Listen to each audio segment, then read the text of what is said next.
Alors bonjour à tous, j'espère que vous allez bien. Bienvenue sur notre chaîne Androphone Tech. Aujourd'hui je vous présente le test du Oppo Find X2 Pro qui est ici. Donc pour rappel, c'est un superbe téléphone avec ce dos en cuir vegan, il est juste splendide. Aujourd'hui on va plus faire un test sur le ressenti plutôt que les caractéristiques techniques qu'on a déjà vues et que je vous les mettrai en description dans ma vidéo de unboxing et de prise en main de ce téléphone. Aujourd'hui plutôt un ressenti sur ce téléphone. J'espère que vous êtes prêts, c'est Louis d'Androphone Tech. C'est parti. Alors tout d'abord le ressenti, la prise en main de ce téléphone, elle est juste splendide. Dans son form factor, en format 21/9 comme ça, il est très compact, il tient très bien en main. On a accès au capteur d'empreinte ici assez facilement. Évidemment, ça merde, voilà. Et qui marche d'ailleurs ce capteur d'empreinte vu qu'on en parle très très bien. Cet écran, vu qu'on a l'écran allumé, il est juste magnifique aussi. Je vous le mets ici. Je ne sais pas s'il arrive à faire le focus dessus. Voilà, il est juste splendide avec ses bords comme ça légèrement incurvés. Ça ne gêne pas plus que ça à l'utilisation. Ça ne m'a jamais gêné plus que ça à son utilisation. Donc c'est vraiment un très très bel écran 4K, hein. Je vous mettrai la résolution exacte en description, en 4K. Donc pour regarder du contenu et par exemple ne serait-ce pour moi pour voir mes vidéos que je filme en 4K, voir le résultat, c'est top, top, top, top de chez top. Avec cette petite caméra bulle ici qui gêne en rien du tout quand vous êtes en plein écran, il est juste splendide, cet écran est juste magnifique. Les finitions, il n'y a rien à redire, hein, c'est magnifique, le métal comme ça... doré, pardon, cette dorure comme ça qui parcourt tout le long du téléphone ici. Je ne sais pas si on les voit bien, comme qui entoure la même chose qui entoure les capteurs photo ici, sont juste superbes. Tant qu'on parle des photos, rien à dire si ce n'est que bon, le mode x10 ici, le mode x10 il faut l'oublier un peu, il fera le taf mais de loin c'est pas génial, il faut vraiment qu'il y ait des bonnes conditions lumineuses requises. Le 5 fois est correct, 2 fois et 1 fois, il n'y a aucun problème. Je trouve que niveau photo, il est super. Niveau vidéo aussi, j'ai fait des vidéos aussi. Impeccable. Rien à redire, il y a la stabilisation aussi. Alors c'est peut-être pas encore à la hauteur du Samsung Galaxy S20 Ultra ou de l'iPhone 11 Pro Max. Mais il se débrouille très très bien en photo aussi. L'autonomie c'est pas ce qui est de plus fou. L'iPhone 11 Pro Max fait mieux. Mais par contre, il faut aussi bien que le Galaxy S20 Ultra et d'autres téléphones. Et surtout, c'est sa charge rapide de 60 watts qui rechargera votre téléphone de 0 à 100 en 40 minutes seulement. Donc vraiment pour ça, la charge rapide ici, la Vrap charge est très très bien. Non, la VOOC, pardon, pas la Vrap, je me trompe. C'est la Vrap charge de chez Oppo, est très très bien maîtrisée. Vous chargez votre téléphone en un rien de temps, donc 0 à 100% en 40 minutes, c'est très très bien. Snapdragon 865, le top pour lancer tous les jeux. La fluidité du téléphone, elle est plus à démontrer, enfin, il n'y a rien de... Il y a tout tournera, tous les jeux à pleine résolution, enfin vous n'aurez aucun problème. J'ai testé d'ailleurs le Warzone et tout ça, franchement il n'y a aucun souci là-dessus. La fluidité, encore une fois, hein, j'apprécie énormément. C'est fluide de chez fluide ce téléphone. C'est un exemple d'ailleurs, je trouve. Sa surcouche, il y a pour quelque chose. La surcouche ColorOS est très bien finie et j'adore ce mode de split view ici pour splitter un écran. Voilà, vous êtes comme ça, vous faites 3 doigts vers le haut. Il vous propose de choisir une autre application. On va choisir YouTube, j'en sais rien. Voilà, et là vous avez votre écran splitté en deux. Et vous pouvez travailler aussi bien sur l'un que sur l'autre. Vous pouvez faire 2 choses à la fois. C'est vraiment bien et c'est un accès très rapide contrairement à d'autres téléphones, je trouve, sous Android qui devraient s'en inspirer. Ne parlons pas de l'iPhone parce que ça, vous pouvez pas le faire. C'est comme ça. C'est entre les différences entre iOS et Android. Ma foi, c'est comme ça. Donc pour moi, c'est vraiment un très très bel outil, très très beau téléphone. J'adore ces finitions. Bon, la couleur plaira ou pas à certains, ça c'est à vous de voir, c'est les choix des couleurs. Il existe aussi en noir, donc il n'y a aucun souci pour ça. Donc la surcouche ici, donc comme on disait, est très bien fait. Vous voyez ici les icônes de l'interface. Est-ce qu'on peut s'approcher et faire mieux? Hop. Voilà. C'est une surcouche qui est assez bien finie, même très bien finie, qui est très fluide, très légère, très agréable. La vie, ça, franchement, il est top pour ce qu'il embarque. Je trouve qu'il est très très bien. Il est cher, certes, mais il est très très bien fini et vraiment sa prise en main et sa légèreté. Enfin, en font un téléphone qui est agréable à porter sur soi, qui est pas lourd. Vous voyez ce que je veux dire, contrairement à d'autres, vous êtes là, vous sentez une brique presque dans la main. Il est grand, hein, très grand, mais franchement, il est en main, il passe très très bien. Donc les jeux, je vous dis, aucun problème, hein, je vous mettrai aussi quelques jeux que j'ai fait tourner. Et la fluidité, ben, vous voyez, vous avez le thème sombre aussi, vous pouvez activer à tout moment. Vraiment, c'est très très bien foutu. Il n'y a rien à redire sur ce téléphone. Rien à redire sauf 2 points, comme je crois que j'en ai déjà parlé dans la prise en main. Ce qui me dérange ici, c'est la caméra avant qui est très très bonne aussi, mais qui ne filme pas en 4K. Je ne sais pas pourquoi. D'ailleurs, c'est très frustrant d'avoir un téléphone à ce prix-là avec un appareil qui ne filme pas en 4K 30 fps au moins, ou bon après encore mieux 60 fps, mais déjà en 30 fps il ne filme pas.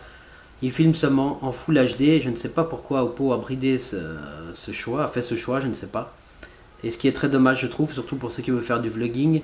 En 2020, je pense que la 4K, avec un appareil haut de gamme comme ça, à ce prix-là, mériterait d'embarquer de la 4K 30 fps minimum. Voilà, c'est mon avis. Ça, on va tout de suite aller voir, je vais vous montrer dans les photos. Donc si je mets caméra frontale, ici, vidéo, paramètres. Voilà, vous voyez ici, résolution de la vidéo, on n'a que 2 choix, 780p ou 720p, j'essaie de faire la netteté, voilà, et ça je trouve très dommage pour un appareil à ce tarif là, qu'il n'embarque pas de la 4K 30 fps au moins, voire 60 fps, ça aurait été un minimum je trouve pour un smartphone haut de gamme de ce prix là. C'est le seul regret que j'ai à faire à Oppo, si vous pourriez corriger ça, ça se trouve même avec une mise à jour. C'est faisable. Hop, on va reprendre un peu de lumière. Pourquoi? Voilà. Je pense que peut-être même par firmware c'est faisable, je sais pas. Pourquoi c'est bridé comme ça, il doit y avoir une raison. Ce qui est dommage, parce qu'on a de la 4K au dos, je trouve que la 4K aurait fait son sens sur la caméra selfie. Bref, je ne sais pas pourquoi. Je vais prendre une photo, comme ça je vous montre déjà un exemple de photo. Ici. Hop, c'est parce qu'elle est plus nette, on va essayer d'en faire une autre. Hop, ici. Voilà la photo, ce que ça donne. Donc, franchement, avec les bonnes lumières, il n'y a aucun souci. Même de nuit, j'ai fait quelques photos, je trouvais assez correct. Voilà, il y a toujours mieux, il y aura toujours mieux. Dans les Google Pixel et sûrement les iPhones. Samsung se débrouille très très bien aussi. Mais celui-là fait vraiment le taf pour son prix. Il est très correct. Donc ça c'est un très bon point au niveau de l'appareil photo. Les vidéos aussi, ça marche très bien. Je vais vous faire d'ailleurs une vidéo directement là. Hop. Tac, une petite vidéo de mon setup, vite fait. Mon éclairage comme ça, vous voyez, j'essaie de secouer à fond. Hop, tac, on va zoomer 2 fois et on va zoomer 3 fois. Hop,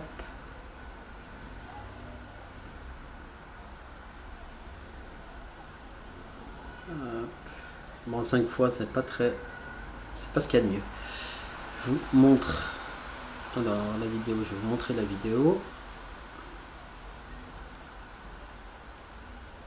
Tac, une petite vidéo de mon setup, vite fait, de mon éclairage, comme ça, vous voyez, j'essaie de secouer à fond. Hop, tac, on va zoomer. On voit que ça fait très bien le travail. Et on va zoomer 3 fois. Vous avez un aperçu du son également. Ici. Hop. Bon, 5 fois, c'est pas très... Voilà. Parlons du son. Le son est très bien. J'aime beaucoup la prise de son des haut-parleurs stéréo. Donc un ici en haut et le principal ici en bas. Je trouve très très bien car il est très bien géré ce son. On va mettre une petite musique pour vous montrer.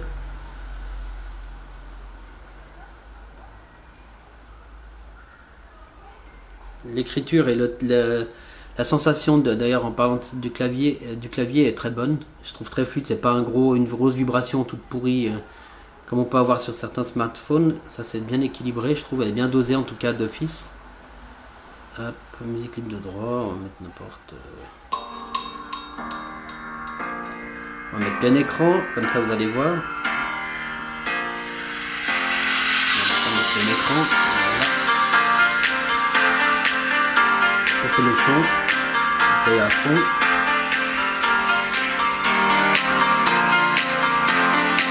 On parle à tout bas, on parle à milieu. Et là vous avez un ensemble d'idées.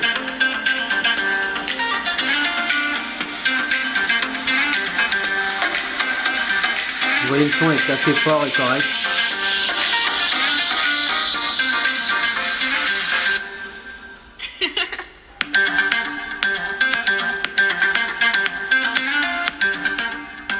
Voilà pour le son. Je vais essayer de trouver une vidéo en 4K pour vous montrer cet écran qui est juste magnifique. Et là vous avez sur cet écran, contrairement à d'autres, vous avez la 4K avec une fréquence de rafraîchissement de 120 Hz en même temps, les deux ensemble. Ce que même le Samsung S20 Ultra ne fait pas, je trouve magnifique. De laisser ce choix à l'utilisateur, je trouve ça top, top, top. Je vais mettre même une vidéo en 12K. On va peut-être couper juste le son. Je vais le laisser 3 secondes.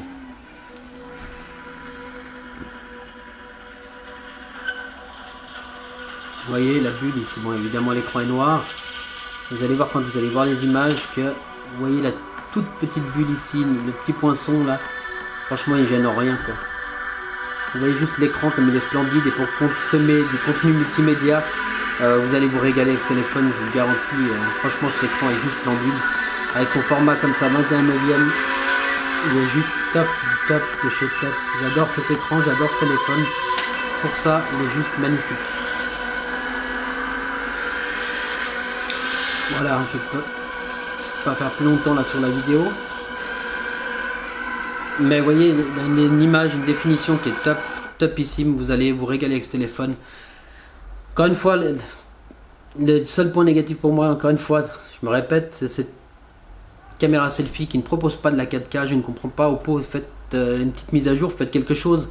C'est frustrant à ce prix-là de ne pas avoir de la 4K en face avant, au moins en 30 fps, même si elle ne serait pas en 60 fps, mais au moins en 30 fps s'il vous plaît, ça serait cool. Autre point négatif entre guillemets on va dire, ça c'est après vous de voir, c'est qu'il n'a pas la recharge sans fil. Mais voilà, en contrepartie il propose une charge rapide, sa SuperVOOC là, charge, qui est très rapide, donc à vous de voir si ça vous dérange ou pas. Moi voilà, c'est les deux seuls petits regrets, et encore la charge sans fil, je m'en fiche, je mets un câble, ça prend 30 minutes, c'est fini, c'est réglé.